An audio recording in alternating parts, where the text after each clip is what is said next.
बिस्मिल्लाहिर्रहमानिर्रहीम। अस्सलामु अलैकुम नाज़रीन, मैं हूं शाहिद अली अवान। दोस्तों, ये समझा जाता है कि पोल्ट्री फार्मिंग दुनिया के मुनाफा बख्श तरीन कामों में से एक है, लेकिन एक दिन के चूज़े को पालना और ख़ासकर दिसंबर जैसे सख्त मौसम में एक दिन के चूज़े को पालना बहुत ही मुश्किल काम है।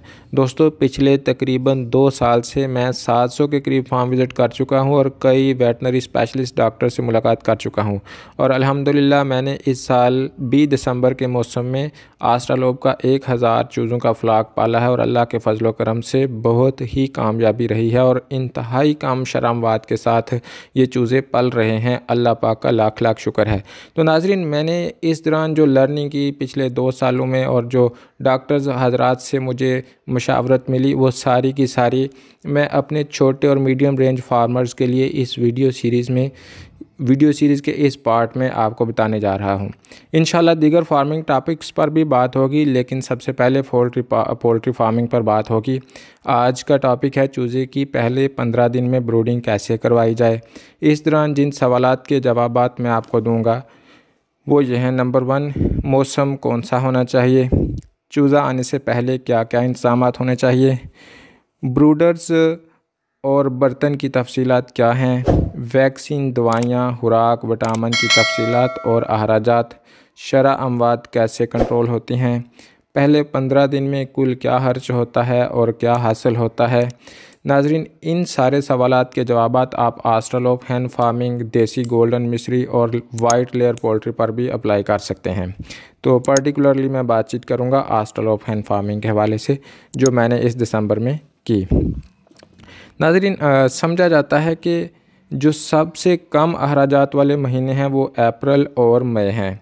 उसकी वजह उस सीज़न का टेम्परेचर और नमी है। दरअसल चूज़े को पहले दिन से 5वें दिन तक 34 डिग्री टेम्परेचर चाहिए होता है, जो कि अप्रैल और मई में आसानी से मिल जाता है, जबकि दिसंबर में ये टेम्परेचर देने के लिए आपको काफ़ी तगदो करनी पड़ती है।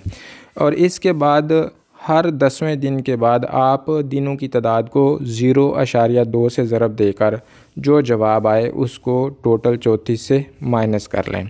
फ़र्ज़ करें पहले 5 दिन आपने 34 डिग्री टेम्परेचर दिया, तो 10वें दिन टेम्परेचर कितना होना चाहिए। आप 34 में से 0.2 को 10 से ज़रब देने के बाद 2 मिलता है, 34 में से 2 को माइनस करते हैं तो 32 डिग्री बचता है। इसी तरह 20वें दिन का टेम्परेचर होगा 30वें दिन का टेम्परेचर होगा 28 डिग्री और 40वें दिन का टेम्परेचर होगा 26 डिग्री। इसके बाद आप अपने चिक्स को रूम टेम्परेचर पर रख सकते हैं। और ह्यूमिडिटी यानी कि हवा में नमी का तनासब, ये हमेशा 60 से 70 के दरमियान होना चाहिए। टेम्परेचर और ह्यूमिडिटी की पैमाइश के लिए मीटर तकरीबन 450 का बाज़ार से मिल जाता है। हवा में नमी का तनासब कम ज़्यादा होने से सांस की खतरनाक बीमारियाँ लग सकती हैं। बहरहाल, नमी के टॉपिक के ऊपर अलग वीडियो में बातचीत की जाएगी।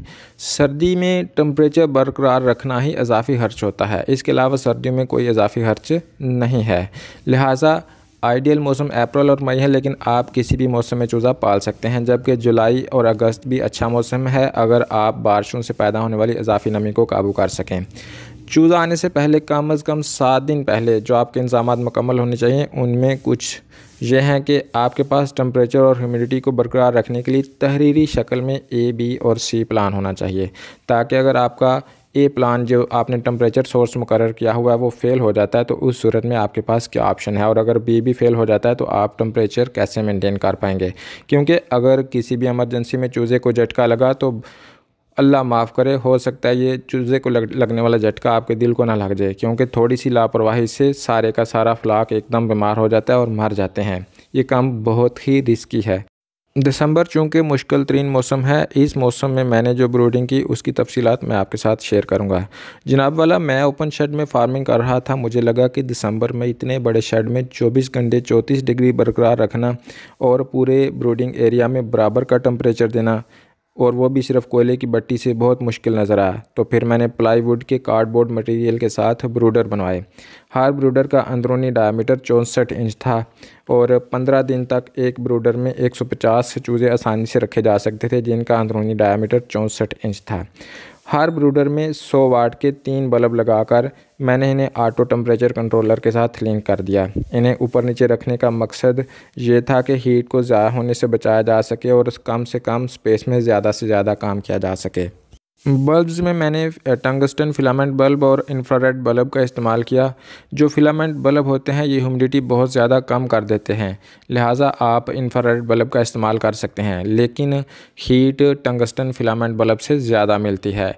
अब आपकी चॉइस है कि आप कौन सा इस्तेमाल करना चाहते हैं। आप आधे वो और आधे दूसरे इस्तेमाल कर सकते हैं। नाजरीन, यहाँ पे मैं बताता चलूँ, अक्सर मैं फेसबुक पे पोस्टें देखता हूँ कि लोगों ने ब्रूडर बना के फर्श से लगाए होते हैं जिनको सिर्फ ऊपर से एयर प्रोवाइड की जाती है, जो कि नाकाफ़ी है। ब्रूडर्स में 3 या 4 अतराफ से एयर का जाना ज़रूरी है ताकि एयर क्रॉस हो और चूज़ों को फ्रेश एयर मिले। फ्रेश एयर ना मिलने की सूरत में चूज़े बीमार हो सकते हैं, लिहाजा ब्रूडर के 4 अतराफ में हल्की हल्की वेंटिलेशन प्रोवाइड की जानी चाहिए ताकि फ्रेश एयर क्रॉस कर सके। ब्रूडर के अंदर रखे हुए डिजिटल मीटर को हर 1 से 2 घंटे के बाद देखा जाए ताकि कमी बेशी को एडजस्ट किया जा सके। एक ब्रूडर बॉक्स में 2 पानी के बर्तन और 2 फीड ट्रे काफ़ी होती हैं। चूज़ों के फर्श पर 1 इंच बुरादा डालकर इसके ऊपर चिक्स पेपर या चाइनीज़ न्यूज़पेपर या गत्ता डाल दें और गंदा होने की सूरत में फौरी रिप्लेस करें। गंदगी बीमारियों की वजह बनती है। अब आते हैं वैक्सीन, विटामिन और फीड की तरफ। जो शेड्यूल बड़े फार्मर्स यानी जिनके बर्ड्स की तादाद हज़ारों या लाखों में होती है, 5000 से ऊपर, 6000 से ऊपर या 1 लाख या 2 लाख, तो उनको तो मुकम्मल वैक्सीन शेड्यूल फॉलो करना पड़ता है, जो कि बहुत ही महंगा होता है। तकरीबन पहले महीने में 8 वैक्सीन करनी पड़ती हैं और हर किस्म की वैक्सीन हर बंदा नहीं कर सकता, उसके लिए आपको स्पेशलिस्ट की सर्विसेज दरकार होती हैं। लेकिन डॉक्टर हजरात छोटे और मीडियम रेंज फार्मर के लिए जो शेड्यूल सजेस्ट करते हैं मैं आपके साथ वो शेयर करूँगा और ये भी मुख्तलिफ इलाकों के हिसाब से वेरी कर सकता है। पहले दिन मैरिक्स करवाने के लिए तो आपको हैचरी वालों को ऑर्डर करना पड़ेगा। दूसरे दिन IBH120 की स्प्रे कर दें, आंख में चली जाएगी। वैक्सीन की शीशी ठंडे पानी में मिक्स करके ना उसका महलूल, उसको फिर अपने मतलूबा पानी की मिकदार में मिक्स करके स्प्रे गन की मदद से स्प्रे कर दें। एरोसोल स्प्रे गन सस्ती मिल जाती है, उसकी मदद से आप स्प्रे कर सकते हैं। 5वें दिन में आप एंडी लेसोटा कर दें, पानी में मिलाकर आप दे सकते हैं। 9वें दिन में आप कम्बोरो इंटरमीडिएट कर दें और 15वें दिन कम्बोरो प्लस कर दें।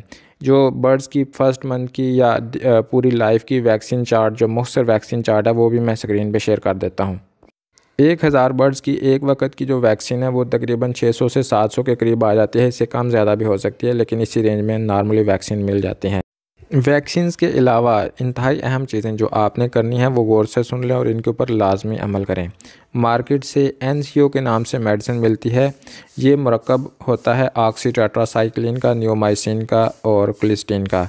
आपने 4 लीटर पानी में 1 ग्राम इस्तेमाल करनी है। इसका फ़ायदा ये होता है कि योग इन्फेक्शन नहीं होता। या आप पहले 2 दिन इस्तेमाल कर लें और तीसरे दिन फ्लैशर पाउडर की मदद से फ्लैशिंग कर लें। ये आसान और सस्ता तरीका है।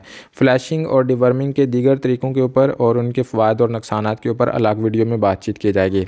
जो पानी बर्ड्स को पिलाना है उसको एक्वा क्लोर मिलाकर जरासीम कुश कर लें, इससे पेट की बीमारियां नहीं होती। एक्वा क्लोर की डब्बी सस्ती आ जाती है, उसका इस्तेमाल का तरीका भी ऊपर लिखा होता है। 400 की एक डब्बी आती है जो कि साल भर के लिए काफ़ी होती है, लेकिन इसके फ़वाद लामहदूद हैं। जब भी आप वैक्सीन करते हैं बर्ड्स को हल्का सा टेम्परेचर हो सकता है, तो इसके लिए आप 1 ml ब्रोफून और 1 ml जेटिपार सिरप को 2 लीटर पानी में मिलाकर अगले दिन तक जितना भी उनको पानी दरकार होता है इस पिलाएं, ताकि वो स्ट्रेस से महफूज रहें। अब बात करते हैं फीड की। चूज़ों को पहले 15 दिन 4 नंबर नेशनल की या किसी अच्छी कंपनी की फीड दें और हर 50 किलो फीड बैग में 200 ग्राम तारा मीरा का दाल और 200 ग्राम हालस हल्दी पिसी हुई अच्छी तरह मिक्स कर लें उस पूरे बैग में। ये नेचुरल एंटीबायोटिक्स हैं और इनमें विटामिन्स भी होते हैं, गैर मामूली फ़वाद की हामिल हैं। इसको लाजमी करें, मैं भी करता हूँ, अल्लाह के फजल से इनके अच्छे रिज़ल्ट मिले हैं।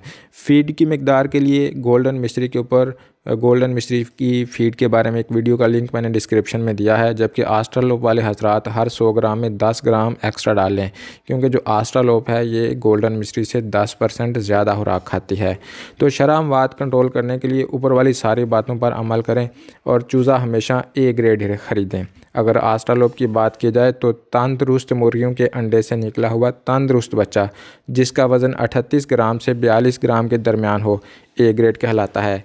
ए ग्रेड चूज़ों को ऊपर बयान किए गए तरीक़ों से अगर आप रखेंगे तो इंशाल्लाह शरामवात तकरीबन 0 के करीब चली जाएंगी। नाजरीन, यहाँ पे एक ख़ास और अहम बात जिस पे मैं ज़ोर देना चाह रहा हूँ वो ये है कि अगर आप शो करना चाहते हैं या कारोबार करना चाहते हैं तो कम अज़ कम विज़िट ज़रूर कर लिया करें फार्म को, ताकि आपको पता चल सके कि आप जिस बंदे से चूज़ा खरीद रहे हैं उसके पास हकीकतन असल ब्रीड है और वो आपको ए ग्रेड चूज़ा ही देगा। अक्सर आजकल मार्केट में ब्रोकर हजरात ऐसे आ चुके हैं जो कि सिर्फ पैसे कमाने की खातिर नहीं देखते अगले का नुकसान होना या फ़ायदा, जो भी उनके हाथ चढ़ता है अगले को सेल कर देते हैं। चलिए खैर, खर्च की और मुनाफे की बात करते हैं। आज तारीख है 25 दिसंबर 2020। ऊपर बयान किए गए तरीके को फॉलो करते हुए अगर आप 1000 चूज़ा पाल रहे हैं तो फ़ी चूज़ा पहले 15 दिन में तकरीबन 50 से 60 रुपये खर्च करवा देगा और 15 दिन का चूज़ा तकरीबन 250 का सेल हो जाता है। अब आप देख सकते हैं कि आपको इसमें से कितना मुनाफा मिल सकता है। नाजरीन, बातचीत काफ़ी लंबी हो गई है, इसको यहीं पे एंड करते हैं। अपने सवालात और तजावीज़ के लिए आप नीचे कमेंट करें। आइंदा भी ऐसी मज़ीद मालूमाती वीडियोस देखते रहने के लिए हमारे चैनल को सब्सक्राइब करके घंटी का निशान दबा दें, ताकि हर नई आने वाली वीडियो की इत्तला आप तक बर वक्त पहुँच सके। इंशाअल्लाह फिर मुलाकात होगी, तब तक के लिए अल्लाह हाफिज़।